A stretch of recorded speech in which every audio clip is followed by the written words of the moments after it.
Hi there, my name is Morgan James and I'm a Senior Lecturer and Horizon Fellow in the School of Psychology, and I have a neuroscience lab at the Brain and Mind Centre at the University of Sydney. And I'm really excited to introduce today Dr. Hannah Bowrey, who's joining me on this PERIscope project as entrepreneurial lead.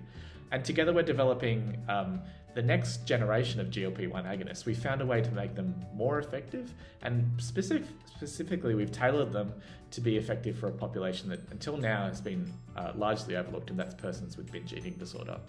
So what is the problem associated with binge eating disorder? Well, this is the most common eating disorder, affecting about 5% of the population. And binge eating disorder is really driven by two core drivers. On one hand, you've got excessive appetite and metabolic dysregulation. On the other hand, we have this psychological compulsivity, or this excessive urge to eat. And most problematically, we're really limited in treatment options at the moment. There's currently only one approved pharmaceutical intervention, and patients and clinicians tell us universally that they're looking for other effective and accessible options. So our closest solution at the moment is the lisdexamfetamine, which is a stimulant, and in short, it just doesn't really work for patients. It targets one half of those core drivers that Morgan mentioned, the compulsivity, but also suffers from limited efficacy because it's only treating the half, and there's off-target side effects as well, such as cardiovascular effects and sleep disturbances, which are quite significant. So sometimes the GLP-1s are prescribed off-label, and they target the appetite only, but not compulsivity. So currently the solutions either treat appetite or compulsivity, and never both.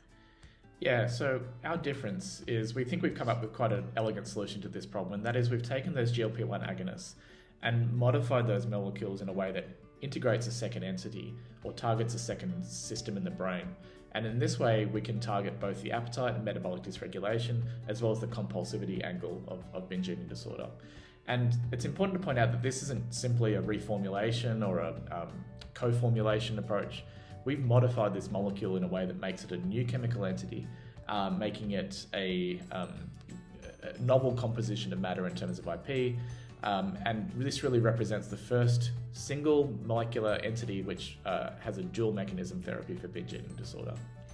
And what we're excited about from a commercial perspective, we're really excited about this strong IP position that it creates, because we will get exclusivity, which provides defensibility in the market where there's a clear commercial gap as well. We feel like we're in the right place at the right time because the timing actually aligns very well with the GLP-1 patent cliffs that are going to occur in the early to mid 2030s. So altogether that gives us a really unique opportunity to position our technology as the next differentiated wave of GLP-1s in the market. And so why is Hannah the right person to drive this project as entrepreneurial lead? Well, I feel very lucky to have recruited her at the University of Sydney. She joins us with a wealth of commercial leadership in the pharmaceutical space, having previously worked as the Director of Neuroscience at Johnson & Johnson in the United States. Yeah, and actually, while I was with J&J, I saw a lot of hype around the GLP-1s. The companies are desperately looking for ways to get in on the market. And personally, I saw this as an opportunity. I knew Morgan was working on something similar. So I made the jump to University of Sydney specifically to work on this project.